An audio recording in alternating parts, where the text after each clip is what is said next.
Salvação é pela graça, é totalmente pela graça, graça, graça, graça. Então, eu posso dizer que eu aceitei a Jesus, eu me batizei, fiz todo esse processo, só que aí depois eu levo uma vida de pecado, uma vida no mundo, e eu permaneço tendo a minha salvação? Como é que é essa história? Graça porque Jesus morreu. Graça porque nenhum homem teria capacidade de comprar e pagar a sua justificativa, a sua justificação.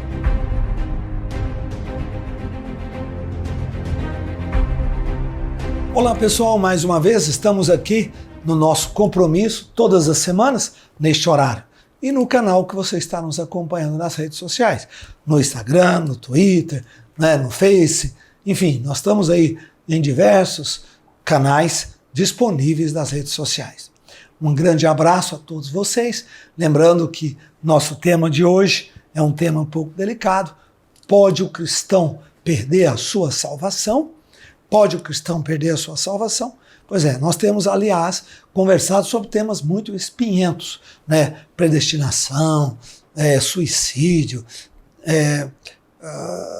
avivamento, filhos de pastores, a mulher na igreja, o trabalho da mulher, o exercício ministerial da mulher. Tem muitos temas bem espinhosos e todos eles estão à sua disposição aí no YouTube ou no Sara Play, no YouTube e no Sara Play. Vai no canal nosso lá do YouTube, se inscreva bonitinho, direitinho, deixa aí uma posição sua conosco, além de assinar, de fazer parte. E também, se você puder, baixa no Sara Play. O Sara Play está disponível na Google Store e na Apple Store. Essas duas lojas virtuais têm o nosso aplicativo, que você pode baixar tanto no seu iPhone quanto no seu Android. Põe um e-mail válido, uma senha, ponto. A partir daí já está no seu vídeo. A partir daí você vai poder ver todas esses podcasts que estão disponíveis, quanto mensagens, filmes, congressos, conferências, documentários, TV ao vivo, rádio ao vivo. Tem muita bênção, muita riqueza lá para você. Ok? Mais uma vez eu quero te pedir, ligue para os amigos aí ou manda uma mensagem no grupo dizendo Bispo Rodovalho já está no ar. Hoje o podcast é sobre pode o cristão perder a sua salvação, E assim você nos ajuda a regimentar um grande número de pessoas que nos acompanha e estão crescendo, cada dia estão encontrando respostas, coerências, sabedoria de Deus na sua vida e na palavra. Amém, gente? Beleza. Então hoje eu estou aqui com esse tema, Nós vamos começar nesse minuto e eu quero dizer que quem está comigo é o Vitor. O Vitor vai ser, como sempre, aquela pessoa que interage, que pergunta, que faz seus questionamentos. Ele é uma pessoa que tem muita participação nas redes sociais, escuta muito, tem muita pergunta concentrada no Vitor. É isso, Vitor? Exatamente. Esse tema, inclusive, foi um tema que a gente fez uma enquete no seu Instagram, Bispo, e aí as pessoas queriam muito saber sobre isso, Será que eu sou cristão, posso perder minha salvação? Esse é um tema que angustia muita gente, Eu vejo até nas igrejas, tem muito bate-papo sobre isso, Às vezes o adolescente converteu, aí passou uns 3 meses, dormiu com a namorada e já fica desesperado. E agora, será que eu vou para o inferno? O que aconteceu? É isso aí. Então, vamos discutir esse assunto. Antes de entrar nos temas práticos, nos detalhes, nas perguntas, eu queria dar para você alguns versículos, queria dar algumas abordagens bíblicas. Primeiro porque Jesus veio falando sobre salvação. A mensagem central de Jesus foi sobre vida eterna. E você não tem como entender vida eterna sem o conceito da salvação. Quer dizer, vida eterna é uma pessoa que foi salva. Jesus falou sobre vida eterna, sobre salvação, inúmeras, centenas, talvez milhares de vezes nos 4 evangelhos. Mateus, Marcos, Lucas e João. E todas as vezes que Jesus fala sobre a busca de uma eternidade. Viver este mundo em uma perspectiva da vida espiritual. Viver nesse mundo numa perspectiva da eternidade. Então nós encontramos Jesus falando, quem crê em mim será salvo. Jesus fala muitas vezes, quem de mim se alimenta será salvo. Jesus fala, quem crê e guarda as minhas palavras será salvo. Então, ele repete em João, em Mateus, não é? João Batista, quando veio pregando, disse raça de víboras, não é? Falando sobre os fariseus, os saduceus, sobre os religiosos, raça de víboras, né? Que pensais que podeis enganar ao Deus eterno e a sua palavra. Então, havia muita... Toda a Bíblia do Velho Testamento e do Novo Testamento é uma abordagem de como o homem faz para ser salvo. Como o homem faz para ser salvo. No Velho Testamento, Israel tinha uma promessa do reino na terra. Não era o reino eterno, era o reino na terra. O livro de Isaías tem um pouquinho de visão profética daquilo que aconteceria na eternidade. Ele fala sobre a ressurreição, ele fala sobre os espíritos, fala um pouco sobre a Nova Jerusalém, mas é de relance. Fala sobre a vinda do Messias, livro de Isaías. Sobre o plano de redenção. O plano da redenção, profeticamente, antecipadamente. E quando Jesus conversa com Nicodemos, Nicodemos faz uma pergunta chave. Nicodemos diz, o que farei para entrar no reino de Deus? Que farei para herdar o reino de Deus? Aí Jesus fala com ele. Jesus disse assim, é necessário nascer de novo. Quem nasce do espírito, da carne é carne. Quem nasce do espírito é espírito. Te importa nascer de novo? Então, essa pergunta foi feita por Nicodemos, pelo rico, o homem rico, que falou, Senhor, o que farei para herdar a vida eterna? Sim. Aí Jesus diz, vá, né, cumpra os mandamentos, devolve o que você pegou de dinheiro ilícito, né? E aí ele disse, cumpre os mandamentos, honra teu pai e tua mãe e tal. Aí ele diz, eu tenho feito isso, Senhor. Aí Jesus falou, então uma coisa te falta. Vai, vende tudo o que tens e me siga. E aí ele não foi. Ele não pagou o preço. Então, a gente encontra essa pergunta, o que farei para para herdar o reino de Deus? O que farei para ter a vida eterna? Em alguns lugares na Bíblia. E Jesus sempre dá uma resposta muito pontual. E a resposta de Jesus sempre passa por 3 coisas importantíssimas. Jesus fala sobre fé, quem crer, porque crer é fé, ninguém consegue crer sem ter fé. Depois Jesus fala sobre discipulado, segui-lo, siga-me, quer dizer, você tem fé, você tem como segui-lo, e Jesus fala sobre o sacramento do batismo. Ele fala, muitas vezes, falou para Nicodemos, quem nasce da carne é carne, quem nasce do espírito é espírito. Né? E ali ele introduz um conceito de novo nascimento. E, no caso de João Batista falou para eles, ó raça de víbora, por que estás fugindo da ira vindoura? E batizava as pessoas no Jordão. Então, havia ali um cerimonial de limpeza, de purificação nas águas. Né? Antes de Jesus já tinha esse cerimonial. Esse cerimonial veio de João Batista, que pegou dos essênios. Quem eram os essênios? Era um grupo judeu muito zelosos, muito religiosos, muito firmes. Eles moravam fora das cidades, eles tinham uma comunidade que só escrevia a Bíblia, copiava a Bíblia, o Torá, né? Os livros do Torá. Eles tinham uma série de regras, se purificavam o dia todo. Eles viviam uma vida muito piedosa. Os essênios foram muito importantes na formação do conceito de João Batista e de Jesus. Perfeito. Eles influenciaram muito ambos, a teologia de ambos. Então, nós encontramos salvação sempre sobre esses 3 prismas. Fé, sobre quem crê, crer como um ato do Espírito, um despertar do Espírito, não é como acreditar culturalmente, não é como acreditar religiosamente, é algo de dentro que se ilumina. Depois Jesus fala sobre discipulado, crer nas minhas palavras, pratica as minhas palavras, siga-me. Não basta uma pessoa falar, eu creio. Na hora da morte, ela não vai ter tempo para seguir a Jesus, ela vai ser salva? Eu creio que vai. ela vai ser salva sim. Paulo diz salvo como que pelo fogo, mas vai. Eu, pessoalmente, na minha teologia, entendo que a salvação lá no Velho Testamento, no Novo Testamento, Jesus mostra a Nova Jerusalém sempre como Nova Jerusalém não é circular. Por que circular? Porque se ela fosse circular, todo mundo estava à mesma distância do centro. Todo mundo ia ficar na mesma posição. Ela não é. A Nova Jerusalém, ela é um cubo, né, de diversas posições de distância. Então, alguns vão estar mais perto, que são o que a Bíblia chama lá dos galardões. Isso já é o galardão, né? O galardão. Alguns, o que é o galardão? É estar mais próximo, é estar mais perto do governo de Deus, do reino, é mais perto do trono, mais perto da presença do Senhor. Então, a Nova Jerusalém, ela tem...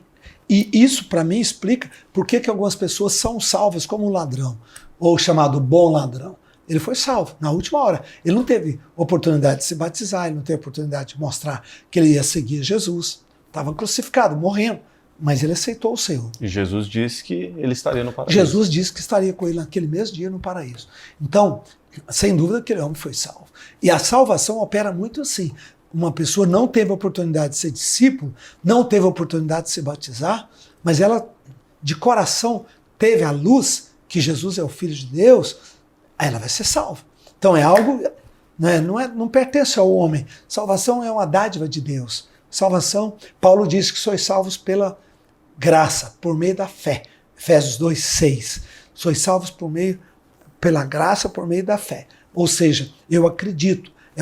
Isso não vem de vós, Paulo diz, é dom de Deus. É mesmo, é um presente de Deus para nós. Não é? É uma graça de Deus nas nossas vidas. Agora, eu entendo que essas três coisas produzem a salvação. Se eu preciso ser batizado para me completar todo o conceito do novo nascimento. Uhum. Se eu tenho tempo, oportunidade, eu tenho que me tornar discípulo.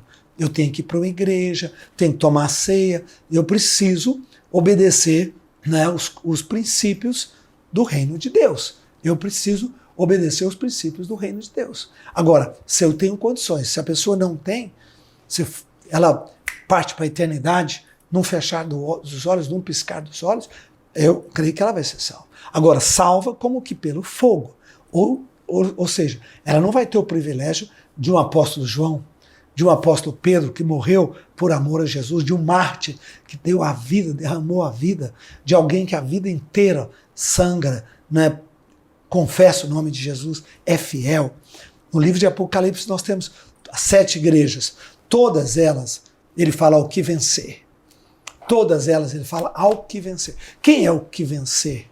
Quem foi esse que venceu? Aquele que pagou o preço, aquele que viveu em plenitude, né? Aquilo que era esperado no reino de Deus. Aquele que permaneceu, né? Aquele que permaneceu, aquele que seguiu, aquele que se renunciou, aquele que fez o que precisava fazer do ponto de vista da palavra de Deus. Agora, salvação, muita gente vai ter. Agora, posição onde cada um vai estar, isso, aí que para mim entra uma coisa um pouco mais complexa, de que como vai ser a administração de Deus para nós os homens salvos lá na eternidade, naquela figura da Nova Jerusalém. Da Nova Jerusalém, né? É que nem eu colocar Abraão do lado do ladrão que foi crucificado do lado de Jesus. Cabe, não. A gente sabe, o Abraão foi considerado o seio de Abraão, pai, quer dizer, o mesmo Elias, né? O mesmo Davi, os heróis da fé. Os heróis da fé, não tem condição, não dá para, até é ilógico isso, pensar nisso. Por isso que a Nova Jerusalém é esse cubo, né?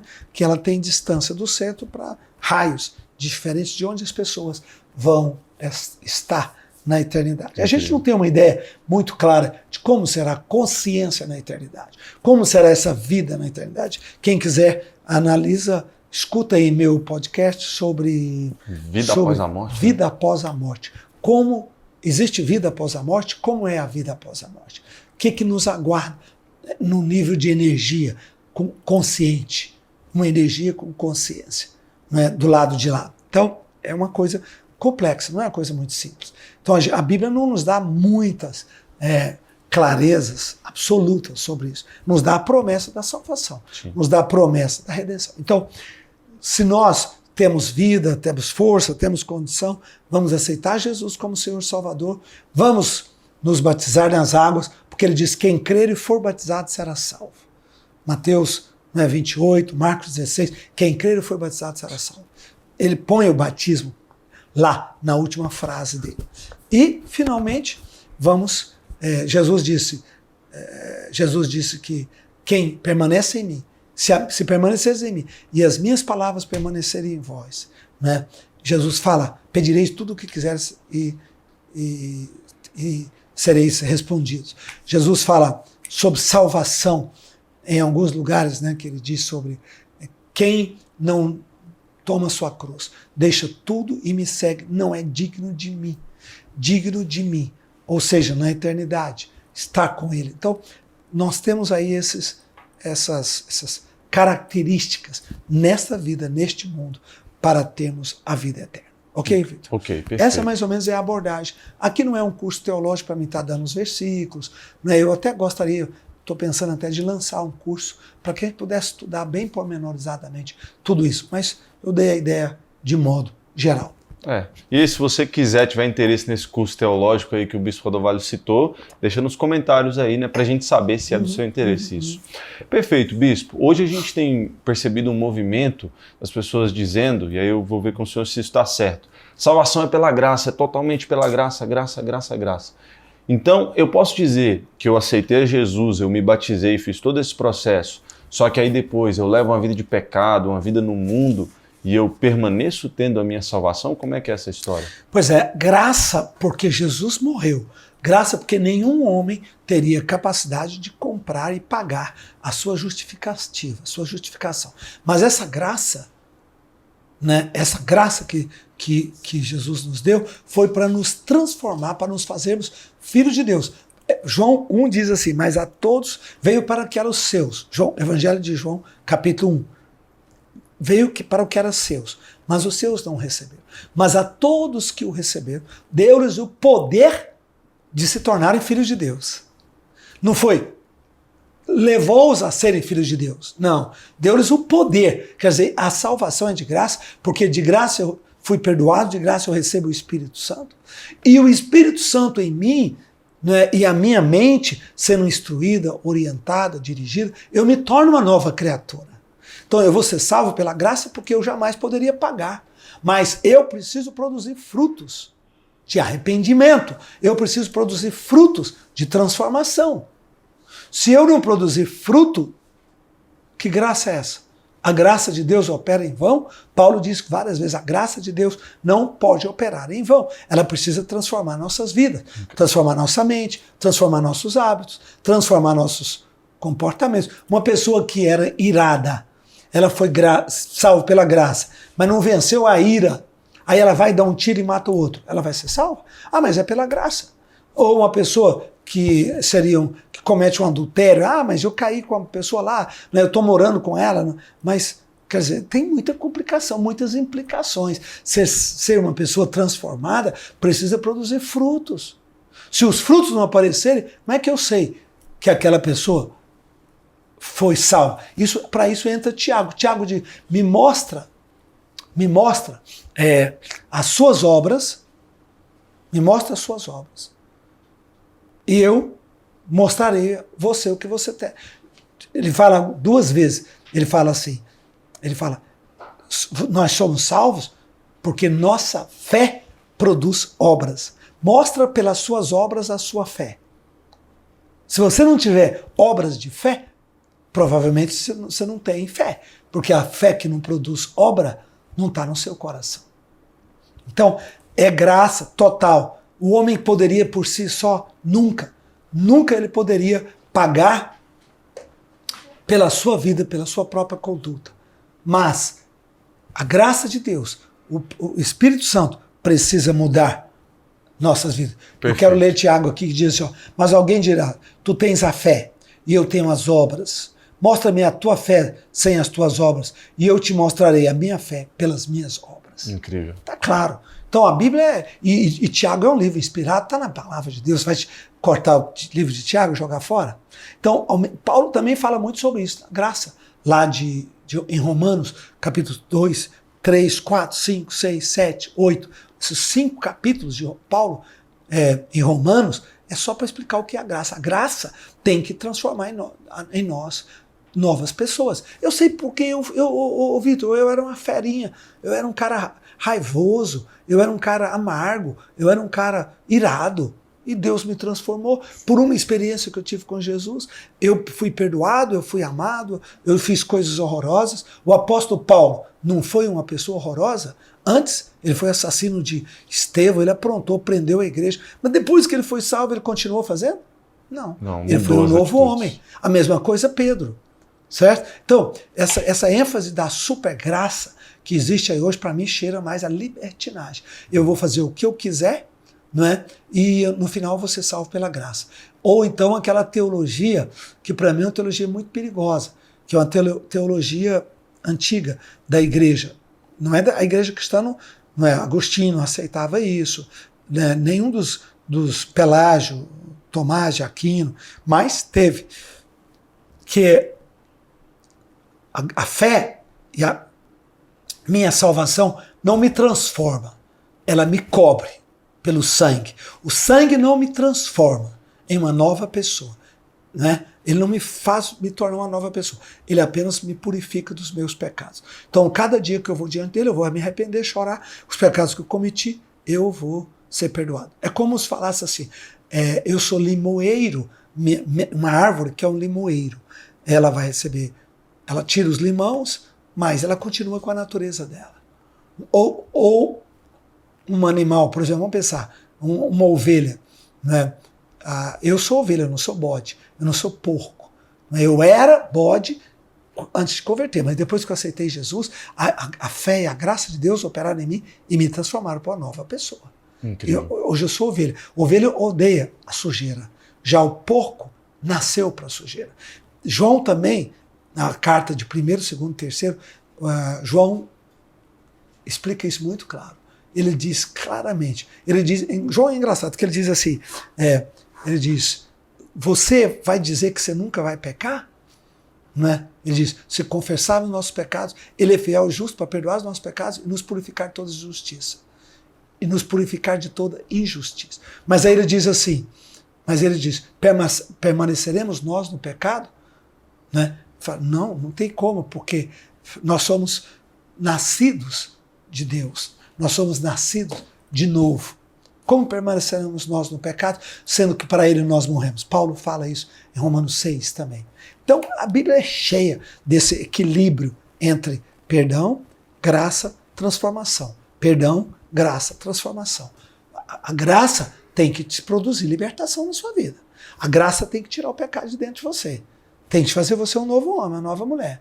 Né? Agora, mas a pessoa não teve oportunidade de trabalhar isso, ela aceitou Jesus como um ladrão e morreu. Ela não teve oportunidade, ela é inocente. Agora, a pessoa tem oportunidade, teve uma vida que conseguiu viver, poderia ter vivido perto de Deus, escolheu brincar com o pecado, escolheu se envolver. Foi a escolha dele. Foi a escolha dela, não precisava, né? Não tinha nem desejos. Foi uma escolha, uma opção. Essa pessoa está brincando com a graça de Deus. E aí, Bispão, entra uma pergunta. Tem pessoas que se convertem em países que hoje ainda, infelizmente, não têm acesso à palavra de Deus.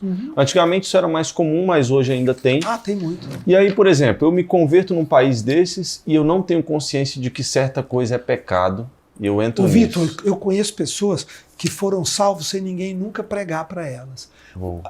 Eu sei da história de pessoas que foram criadas sobre o materialismo russo, chinês, e um dia a pessoa entra num quarto e vê ela ajoelhada. Você está fazendo o quê? Eu estou orando. Para quem? Para o Deus desse universo. Porque a própria Bíblia diz no Salmo 19, os céus proclamam a glória de Deus, e o firmamento anuncia as obras de sua mão. O que significa isso? Os céus pregam. A Bíblia não é a única revelação. A Bíblia é a mais completa revelação. Perfeito. Jesus foi, nos últimos dias, Deus nos falou pelo seu Filho. Então aqui foi aquilo que Deus falou pelo seu Filho. Mas a Bíblia diz assim, ó, Hebreus diz assim, havendo Deus falado outrora pelos pais e os profetas. Então Deus falou pelos profetas, Deus falou pelos pais, Deus falou por Jesus Cristo, falou tudo que ele tinha que falar. Né? Jesus foi a última e a mais plena revelação de Deus. Agora Deus fala pelos céus, os céus proclamam a glória de Deus e o firmamento anuncia as obras. Anunciar é falar. Então, Deus fala pela natureza. Eu conheço pessoas que se convertem, né, chorando debaixo do sentimento do Espírito Santo, e não tinha ninguém lá para pregar para eles, não tinha Bíblia, mas ele andou de acordo com a consciência que ele tinha. Jesus diz assim, a quem mais foi dado, mais será cobrado. A quem menos foi dado, menos será exigido. Então, muitas vezes nós temos todo o acesso à palavra e brincamos com isso, né? Brincamos com isso. Quanta gente brincando na igreja, não, eu vou ser salvo é pelo sangue, eu vou ser salvo não obstante a mim. Eu não vejo isso no livro de Atos, não vejo isso nas cartas, não vejo isso nos evangelhos. Não é algo bíblico. Eu não vejo esse excesso de visão da graça de Deus. Essa graça que, sim, ela nos protege, ela nos salva, ela nos blinda. Agora, enquanto a pessoa está lutando contra o pecado. Mas na hora que a pessoa se entrega ao pecado e acha que vai viver conscientemente, confortavelmente e vai ser salvo, a Bíblia fala sobre os fariseus. O que era o fariseu? Era isso. Qual que era a proposta do fariseu? Ele era um religioso que tinha toda a Bíblia na cabeça, mas não tinha nenhuma prática. Não tinha nenhuma obra. Só isso, esse que era o fariseu. Por que Jesus não justificou ele? Então, meu filho, você vai ser salvo. Eu vou morrer também, eu vou te cobrir seus pecados. Ele fez isso com os fariseus? Não. Ele fez isso com os saduceus, os religiosos? Não. Por que ele vai fazer hoje, então? Inclusive, né, bispo, a Bíblia mostra pessoas que não tinham o conhecimento que os fariseus tinham, alcançando a redenção. Sim, olha lembra a Bíblia fala do bom samaritano, que era samaritano, não era judeu. A Bíblia fala do centurião, né? Jesus falou, nunca em Israel encontrei fé como essa. Porque ele disse, Senhor, não precisa ir curar meu filho, manda uma palavra, e só com uma palavra ele será curado. Lembra disso? Ele não era judeu, ele era romano. Então a mulher que comia das migalhas que caía na mesa, que Jesus falou, nem em Israel eu encontrei fé como ela. Então, ela não era judia, ela era de uma das cidades que não eram de Israel ali. Então, nós temos diversos assuntos, diversos exemplos que acontece isso na Bíblia, né, no convívio de Jesus. O que as pessoas entendem é o seguinte, né, se a pessoa se entregou deliberadamente ao pecado, esse texto está no livro de Hebreus, acho que é o capítulo 6, quando ele fala sobre a porca lavada, voltou a lamear-se na lama. Esse é um texto que muita gente não gosta dele. Esse é um texto complicado. Ele é pesado, Esse texto é pesado. Mas também pouca gente entende esse texto completamente. Eu acho que eu vou preferir essa minha Bíblia em ordem cronológica, eu pegar aqui no meu telefone, porque eu acho que é melhor para mim ler aqui. Eu lembro até, bispo, de uma vez que eu estava na igreja e eu me desesperei. Eu estava numa igreja lá da Sal Nossa Terra, em Jataí na época, e eu estava lendo a Bíblia, acho que até em Hebreus, e aí Paulo falando, eu não lembro exatamente onde era, mas Paulo falando que certas pessoas que começaram a se deliberar em pecado não alcançariam a salvação. E aí na época eu estava lutando contra um certo pecado, eu cheguei no meu pastor desesperado e falei, pastor, agora acabou, eu vou para o inferno, né? Já era. Pois é, essa é a compreensão equivocada. Olha o texto de Hebreus 6, que ele diz assim, versículo 4, é impossível, pois, que aqueles que uma vez foram iluminados, era esse aí. Iluminados, quer dizer, a pessoa teve a revelação, chorou, encontrou com Deus, provaram o dom celestial e tornaram participantes do Espírito Santo, provaram a boa palavra de Deus e os poderes do mundo vindouro, milagres, curas, né? E caíram. Sim, é impossível outra vez renová-los para o arrependimento. Forte mais. Visto que, de novo, estão crucificando para si mesmo o Filho de Deus, expondo a ignomínia, porque a terra que absorve a chuva que frequentemente cai sobre ela produz erva útil por quem é cultivada e receberá a bênção da parte de Deus. Mas se produz espinhos e abrolhos, rejeitado está perto da maldição e o seu fim será queimado. Duro, né? Muito forte, hein, bispo? Fortíssimo. O cara que desviou, leu esse versículo aí e teve uma interpretação equivocada, não precisa nem voltar, né? Forte. Mas acontece uma coisa aqui, ó, Vitor. Ele está falando, para mim, ele está falando aqui sobre um estado onde a pessoa experimentou os poderes de Deus, salvação, iluminação, e voltou, mas ela não voltou tropeçando. Ela voltou deliberadamente por sua própria vontade. E ela escolheu viver no pecado. Uma escolha. Não foi um acidente. A diferença disso é escolha para acidente. Quando a pessoa peca porque ela escolheu, aí ela entrou no estado daqueles anjos caídos. Vou fazer um podcast sobre os anjos. Sobre os anjos caídos. Porque não teve só uma queda de anjos, teve várias quedas. Essa aí eu já Poucas não sabia. pessoas sabem disso. Pois é. Então, eles escolheram. Os anjos não eram tentados. Eles não tinham tentação. Eles não tinham carne, eles não né? tinham desejos. Eles entraram porque eles escolheram. Foi uma escolha. Uma decisão. Uma decisão. Quer dizer, fria. É diferente. Uma pessoa que cai, uma pessoa que tropeça, né? Uma pessoa que tem uma situação involuntária, que luta para vencer. Que depois se arrepende com dor no coração, né?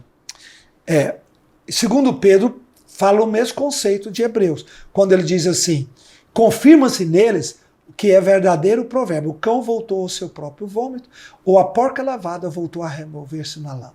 Segundo Pedro 2:22. Então, como é que chama isso? Como é que se atribui isso? Você lembra que Jesus falou assim, todo pecado contra o Filho do Homem será perdoado, lembra disso? Sim. Mas o pecado contra o Espírito Santo, blasfêmia contra o Espírito Santo não terá perdão. Era uma das minhas perguntas Isso aqui agora. é blasfêmia contra o Espírito Santo. É um nível de endurecimento, é um nível de ruptura, é um nível de voltar as costas para Deus, de escolha. Então a blasfêmia contra o Espírito Santo não é uma ofensa ao Espírito Santo. Não é falar, não, só. Não é apenas falar. É um falar, mas é um falar que coroa todo um estado de raiva, de ódio. É o que Lúcifer fez. Lúcifer caiu e falou contra o Altíssimo. Mas ele falou só depois. Falar foi a última coisa que ele fez. Isaías 14, Ezequiel 28, a gente vê isso. Falar foi a última coisa que ele fez. Ele recrudesceu contra o Senhor. Ele afrontou. Eu conheço gente assim, que tiveram presença, glória de Deus, tiveram espírito, experiência, tiveram profundas oportunidades, mas elas foram indo embora e ficando duro e romperam. Aí um dia eles falam. O ato de falar é a blasfêmia, mas aquela blasfêmia é a ponta do iceberg, que representa toda uma situação que está por baixo do então plano, a gente pode... que ninguém vê. Então uma pessoa que brinca, que fala... Né, eu lembro de uma menina, quando eu era líder, a gente era todos jovens, e eu lembro de uma menina muito querida, uma discípula muito amada, e ela um dia estava chorando. Falei, o que aconteceu com você? Eu blasfemei contra o Espírito Santo, não vou ter perdão. Por que você blasfemou? O que você fez? Não vou ter perdão. Chorava. Ela caiu numa crise, caiu quase num surto. Falei, mas me conta o que você fez. Nós estávamos numa hora de oração, e eu estava tão assim animada, e eu não cuidei dos meus lábios. O que você falou? Eu falei, Espírito Santo, Falei, mas por que você blasfemou com isso? Porque eu falei em vão o nome do Espírito. Eu falei, não, minha filha, não é isso. Você estava em comunhão com Deus, você tem liberdade de falar com o Espírito Santo, você tem liberdade de pedir para o Espírito Santo. Nós temos liberdade de conversar com a Trindade, Pai, Filho e Espírito Santo. Isso é nossa liberdade. Não tem nada a ver, você está santa, você está andando com Deus. Blasfêmia é quando você vira as costas. Eu não quero viver essa vida de cruz, de piedade, de santidade. Não é eu vou para o pecado, eu amo o pecado, eu vou viver o pecado, eu vou entrar no pecado, e eu quero transar com todas. Quer saber de Deus? Quero saber de Deus, não, quero saber de igreja. Estuda, aí começa a falar palavrão, eu vou aprontar, eu quero pegar todos. Eu estudo, eu vou fumar todas, eu vou cheirar todas. Quer dizer, a pessoa você vê que ela está tomando uma decisão dura, forte, E ela distanciou de Deus e não ouve mais a voz do Espírito e fechou. Aí ela está a um passo de nunca mais ter volta para ela. Porque tem aquelas pessoas também. É difícil, né? Tem aquelas pessoas que elas estão no mundo, estão no pecado, mas quando você vai conversar com elas, você percebe. Não, tem gente que está lá precisando de força para voltar. É diferente. Aquilo ali foi um acidente. Aquilo ali foi uma situação em que ela está contra a sua vontade. Ela está sendo levada na força. Ela teve um problema na igreja, decepcionou, brigou. Esse que é o problema dos relacionamentos. Decepcionou, brigou, saiu, perdeu a força, perdendo a força foi escravo, sendo escravo não consegue voltar, tem vergonha, cada vez vai comer, é igual o filho pródigo, vai comer comida de porcos mais suja e vai afundando, mas Deus me tira daqui, Deus me tira daqui, Deus me tira daqui, Senhor, pelo amor de Deus, me tira daqui, certo? Então, essa é a diferença. Em 1 João, ele diz assim, ó, aquele que nasceu de novo não vive na prática do pecado. Pronto, não vive na prática do pecado. Mas João fala assim, todos nós pecamos. Se dissermos que não temos pecado, fazemos-lo mentiroso. Na mesma carta, o mesmo escritor. Então, você peca, mas você não vive na prática do pecado. Você não escolheu o pecado. Às vezes você ira, às vezes você perde a paciência, às vezes você ganha vantagem sobre uma pessoa, fala uma mentira. Isso tudo é pecado. Agora, peraí, você vive na prática de... Quando você lembra disso, fala, nossa, eu fui mal, perdoa. Não, você volta. Certo? Você não vive na prática do pecado. 1 João, ele fala muito sobre isso. Aquele que nasceu de novo não vive deliberadamente na prática do pecado. Perfeito. Não escolheu, não gosta. É a melhor ilustração, para mim, Vitor, é o porco e a ovelha. Todos dois têm água, todos dois se lavam e todos dois se sujam. A diferença é que o porco gosta da lama. Ele é da lama, a natureza dele é da lama. Você soltou ele, volta para a lama. A ovelha odeia a lama. Quando tem lama no pelo, ela vai atrás de qualquer água para se lavar. Cara, quando é cristão, nascido de novo mesmo, ele pode ter aprontado, ele volta para a igreja no domingo, ele fica no último cantinho, ele vai chorar, ele vai conversar com o pastor, com um amigo, ele vai dar um jeito de lavar, ele fala, isso não é bom para mim, isso não se sente sujo, né? Eu não nasci para viver sujo. Para mim esse é o melhor texto que nós temos de João. Os dois versículos, ele disse, se dissermos que não temos pecado, fazemos-lo mentiroso. Nossa natureza, né, é uma natureza de Adão e Eva. Agora, nós não vivemos no pecado. Nós não amamos o pecado. Para quem quiser o versículo de João, 1 João 3,9, que diz, todo aquele que é nascido de Deus não se dedica à prática do pecado, porquanto a semente de Deus permanece nele e ele não pode continuar no pecado, pois é nascido de Deus. Bonito, né? Bonito. E não é... Aqui ele não está falando de acidentes, ele está falando de prática. Vive na prática do pecado. Não é? Aqui na outra tradução, Ferreira diz assim, aquele que é nascido de Deus não peca habitualmente. Ou seja, ele não tem um hábito. Acontece. O justo cairá 7 vezes, não diz provérbio, e 7 vezes se levantará. 7 vezes ele cai, 7 vezes ele levanta. O diabo tem muita artimanha, o mundo é... Agora, aconteceu, ele volta imediatamente, pede perdão e se levanta e levanta a cabeça. E volta para a guerra. Volta para a guerra. Isso que é importante. Bispão, quando você não era Bispo Robson, mas era Robson no início da conversão, o senhor passou por esses conflitos aí de, pequei, salvação, meu Deus, ficou arrependido? Ô Vitor, todos nós lutamos contra a nossa natureza. E os solteiros, mais ainda por causa da sexualidade. Né? Casamento não resolve sexualidade. Nós vamos discutir isso depois, vamos? Outro podcast. É outro podcast. Porque o cara fala, vou casar porque eu não aguento ver mulher, que eu vejo mulher, eu fico louco. Então eu te dou uma má notícia, o casamento não vai resolver isso. Aí é a porta para outro tipo de pecado. Vai para outro tipo de coisa. É o desejo forte que tem que ser resolvido aí dentro. Eu era uma fera, louca, doida, maluca. Aprontava tudo e com todo jeito. Mas quando eu aceitei Jesus, minha conversão, Deus mudou minha vida. Arrancou isso de mim. Não arrancou tudo e não arrancou de uma vez. Mas eu comecei a orar, buscar Deus. Falava, eu não aceito o sexo mandar na minha vida. Eu não aceito a raiva, a violência, que era uma coisa que eu tinha muito forte. Eu não aceito isso mandar na minha. E à medida que eu fui tendo experiência do poder de Deus, isso foi sumindo, isso foi me libertando. Jesus me libertou disso. Que benção. Acabou. Então, a pessoa pode ser salva e ter isso, claro, muita gente. Muita gente. Mas é possível você ser liberto. É possível. Eu vivi a época da escravidão, eu vivi a época dos tormentos mentais, mas também tive libertação e aprendi que se você quiser levar a sério, você pode ter libertação. Perfeito. Por isso que eu me tornei o líder de jovens que eu fui. A moçada vinha falar para mim, eu não consigo, sabe como é que é? Eu falei, peraí. Eu sou igual a você, cara. E venci. Peraí, eu vivi lá fora, vivi aqui dentro, prontei todas. Não, se o Espírito Santo operou na minha vida, me transformou, não vai transformar você? Você está pondo pouco empenho. Você não está buscando a Deus como precisa. Você está escapando, você está aceitando desculpas e escapes, ao invés da palavra, ao invés de enfrentar isso do jeito que precisa. Sensacional, bispo. Então, é firmeza, é fé do líder. Permanecer. O líder tem que ser firme e andar com Deus.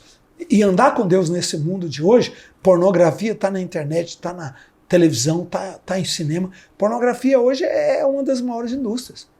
Imagina, né? E eu fico pensando, naquela época de Jesus era mais fácil. Sabe, porque as mulheres vestiam tudo compridão.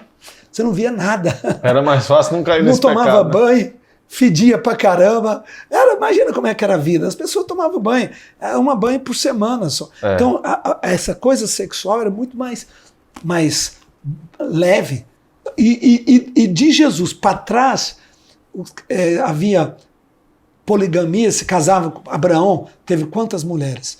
3, né? Pelo menos. Por quê? Porque ele precisava de povoar a terra, literalmente, ele era uma tribo. Então isso era muito mais por questão de ciência, né? O propósito de sociologia, né? Do aspecto sociológico, né? De proteção, de civilizatório, do que de paixão, concupiscência. Porque as pessoas não viam nada, via o rosto da pessoa, da menina bonitinha e tal, mas não tinha. Né? Claro que o jovem tinha muita testosterona, está na natureza. Davi até conseguiu, né? Até ele reencontrar a Betseba. Quando ele encontrou a Betseba, a cabeça dele voltou, porque ele gostava dela. Ele realmente tinha tido um relacionamento de namorico com ela muito antes. Né? Bom, então, eu acho o seguinte, que não importa a tentação, dinheiro, revólver, violência, raiva, vingança, sexo, né? E sexo eu quero falar o seguinte, hétero e homossexualismo. Tem gente que acha que o pecado homossexualismo é pior do que o pecado heterossexual, mas não é. Do ponto de vista da Bíblia, é a derrota para a concupiscência. A palavra concupiscência quer dizer forte desejo. É a derrota para o forte desejo. Pode ser com homem, pode ser com mulher. Então não tem diferença entre o gay e o que traiu a esposa. Do ponto de vista espiritual, ambos estão transgredindo um conceito bíblico. Ambos estão transgredindo um conceito bíblico. Se você for olhar lá, mas vai ficar fora da cidade. Mas o adúltero também vai, está escrito lá, e os adultos também ficarão fora. Então, isso é muita... A sociedade hoje tem um preconceito infinitamente maior. Mas, como aqui é a hora da verdade, eu tenho que falar o que realmente eu penso e o que está na palavra de Deus. Pesado, hein, bispo? Né? Agora, é possível você vencer, é possível você viver uma vida na graça, sem tormento, sem acusação. Vai por revisão de vida, resolve isso. Vai 1, vai 2, vai 3 vezes. Eu garanto que na 4ª, 5ª vez você está livre. Vai jejuar 1 dia, 2 dias, 3 dias. Eu tive amigos que jejuaram 40 dias para vencer o poder do sexo, solteiro, e venceu para o resto da vida. Foi um cara que andou com Deus. Santo Agostinho teve o mesmo problema que nós. Né? Santo Agostinho também era um devasso. Do ponto de vista sexual, a Bíblia é cheia disso, a história é cheia disso também. Então nós não somos os únicos. O importante somos salvos pela graça por meio da fé. E essa fé transforma nossas vidas. A fé que me salva na eternidade muda a minha vida hoje. Se ela não mudar a minha vida hoje, que garantia eu tenho que ela vai operar? É isso que Tiago fala, né? Se a sua fé não tem obra, será que você tem fé? Será que você não está numa emocionalidade? Ou no misticismo. Eu acabei de ter uma reunião com alguns pastores, nós estávamos discutindo. Místico é diferente de espiritual. Muita gente é mística, mas não é espiritual. O que é místico, bispo? É religioso. Né? A pessoa cuida de 1000 problemas, mas mas as coisas mais sérias a pessoa faz. Tem muitos rituais, mas... Ritual, mas apronta todas, mas cheio de religião. O que adianta? Isso é sepulcro caiado. Era isso que os fariseus e os saduceus faziam. Não é isso que Deus quer. Deus quer uma vida verdadeira. Eu não tenho nenhum problema, Vitor, de qualquer pessoa chegar para mim e falar, bispão, tô mal, não tô conseguindo vencer, né? tô cheio de fantasia na minha cabeça, meleca. Ué, você é humano. Qual o problema disso? Ah, mas eu vou ficar ruim. Por quê? De jeito nenhum, vou te ajudar, vou te amar. Ah, fui mal, fiquei com a secretária lá, envolvi com ela. Bom, calma, isso tem consequências. Quanto mais transparente e verdadeiro, menor as consequências. Mais você pode melhor sair disso. Né? Vai ter consequências com a mulher, com a esposa, com a família. Não tem como não ter consequências. Um dia ela vai saber. Essas coisas não ficam escondidas. Um dia a internet está aí para isso. Infelizmente. Então, mas verdade cura sempre.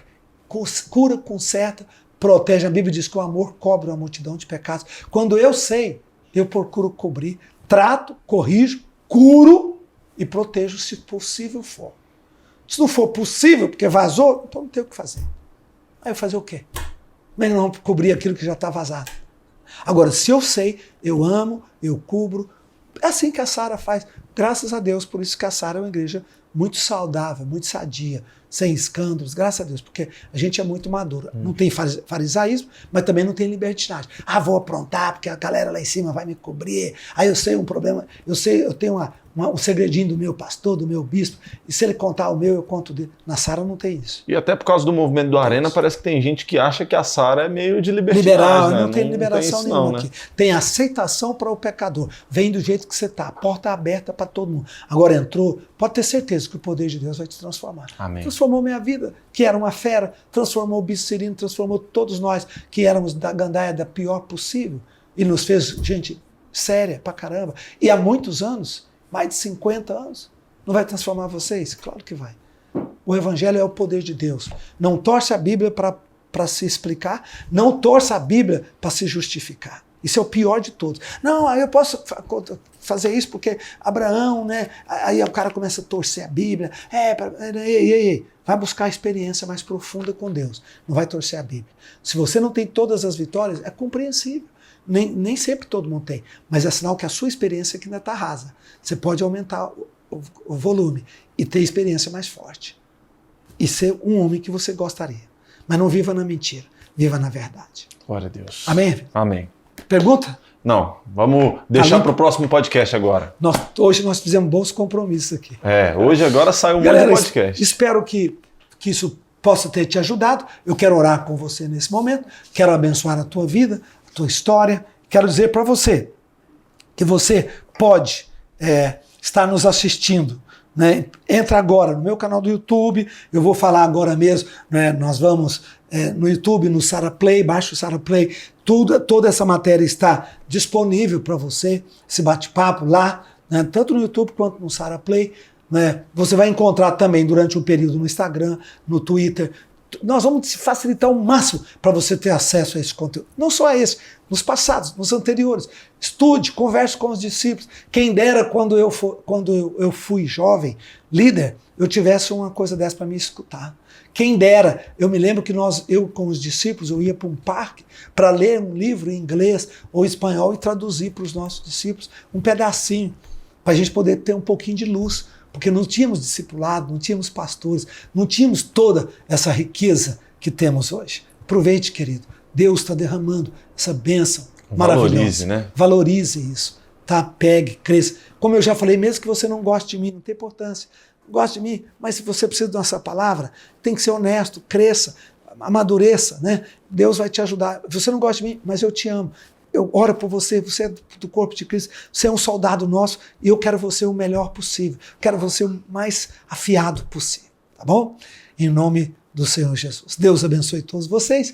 Mais uma vez, passe agora para os seus grupos, a partir desse instante, marque de estudar, de ouvir, de discutir e cresça, porque é isso que o Senhor Deus quer para você. Vamos criar uma igreja forte, sólida, confiante, segura, na graça de Deus, em nome de Jesus. Vamos orar? Põe a mãozinha no coração, se puder. se tiver condições. Pai, eu te peço em nome de Jesus, tua bênção, tua graça sobre cada vida que está conosco nesse instante. Cada homem, mulher, jovem, criança, idoso. Senhor, cada pessoa que está em conflito para vencer o pecado, que não quer viver na prática do pecado. Resgata-os, estende a tua mão, aumenta o poder do Senhor, aumenta o poder do Espírito na mente, no coração, ajuda-os a te buscarem mais, a renovar as suas experiências para terem profundidade na tua palavra, profundidade na tua experiência e assim vencer o mundo, vencer o pecado, vencer cada situação que nos aparece, em nome de Jesus. Amém e amém. Deus te abençoe. Semana que vem, novamente juntos. Até lá. Deus não é justo se ele predestinou alguns para serem salvos e os outros serão rejeitados, porque ele escolheu. Mas está escrito aqui que ele predestinou. Sim, mas olha a palavra antes do predestinou. Aos que de antes conheceu, os predestinou. Só tem predestinação porque houve